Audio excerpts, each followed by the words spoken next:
supite ho tunin san phat le hu hing ni khu ti thupi mangchan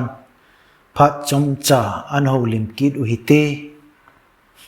second Corinthian bungup chang ni second Corinthian bungup chang ni achun izi inem itile aman hitin ati keiman san phat chan nataw na kasangi chule hu hing ni khonin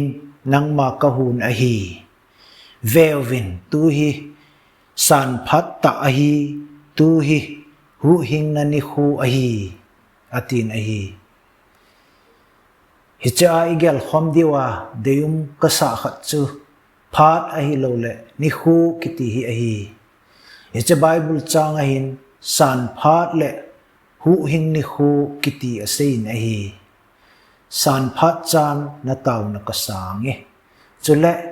hu hing ni khon kahun ahi hicha pathin thu a kon hin thil imazo si dingin phat chi in ahi ti akichin in ahi inok nok phat idei dei ni khu a inok nok bol jing thei idei dei chan jing thei ahi poi thil zo sin phat la ni khu anei chi in chule hi che phat la ni khu kiman sa ho chu avela kinung mu kit lo ding ahi ti ana he chi u ti san phat chan na taw na kasange chule hu hing ni khonin kahun ahi hi che thu chang hi kitep na lui khanga pathin kam cheng anahin ahi kitep na lui achun pathinin namtin zo sila Israel te chu analhengin ahi hi che khang chu Israel te dinga san phat le hu hing ni khu chu anahin ahi chidang namdang ho dinga chu oti kham chu san phat le hu hing ni khu anahi lo lai ahi pathin thilgun lin zo le bulhing zo ki phun do na dinga Israel te chu hicha san phat le hu hing na ni khu chu anaki pe masa ahi ahin da ta khat chu hiti a Israel ten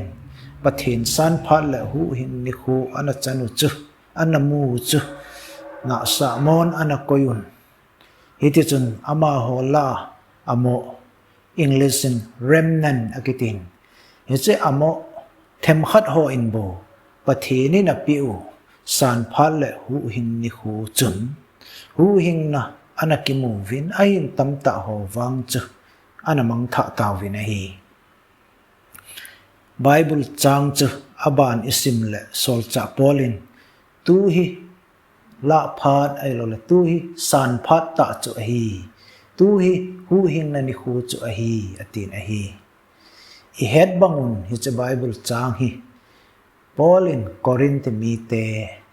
chidang namdam te dinga le kha na thot chu hi kitep na luya san phat le hu hing ni khu ana banga chu tu a hi mi zo se dinga Gentile Greek Juda so lo ti chum ta lo mi zo se dinga tu now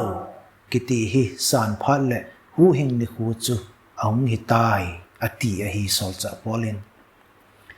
so pite ho tu kiti hi e ho dinga san phat kiti chu hi tu kiti hi e ho dinga hu hing na ni khu chu hi tu kiti phale tu kiti ni khu hi na sa ma ikoyule san phale hu hing ni khu hi ki chai wa ding ai tai hizi chun tu kiti phale ni khu aum pe cha hin ki khul che u hi te ta san na i mu hinam azole Christian kahi tia la lo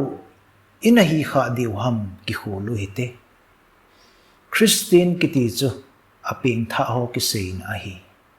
chubanga chu aping tha ho chu Krista a hin nei ho chu ahi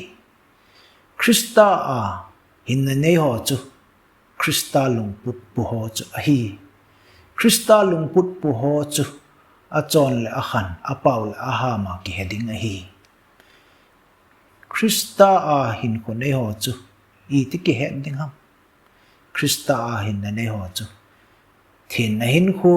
chon la khana hum khang to che on tin pathin thu le ata san sei phung na lang thu le la zong hum thanum che diu hum hang san che diu hi Christian ping tha khat ka hi na ti a hi le hi che akise ho hi nanga hi na ki khu lui te ache sa ni khu hi lo ka ping tha tai na ti ni khu chu hi lo ning kum chu hi lo zani zong hi lo tu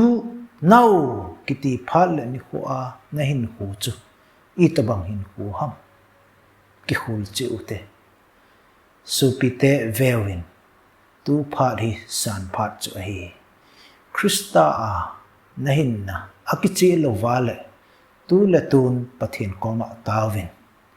pathinin san phadim na taw na kasange ati na hi tu hin thile chung hu hin na hin adem tu hin ami thing teladin pakai hungle na zaw na dem ipi ham na kinep na det na nei hinam pathinin tu hi hu hin na ni hu chu hi ati nei tu nau tu la tu a na din mun ipi ham Krista hin na nei hitam na nei lo lai le tu la tu hin pakai ko ma tawin Jesu na hu hin pudin kisani pathin thun tu hi san phat ta chu hin tu hi hu hin na ni hu chu hi ati nei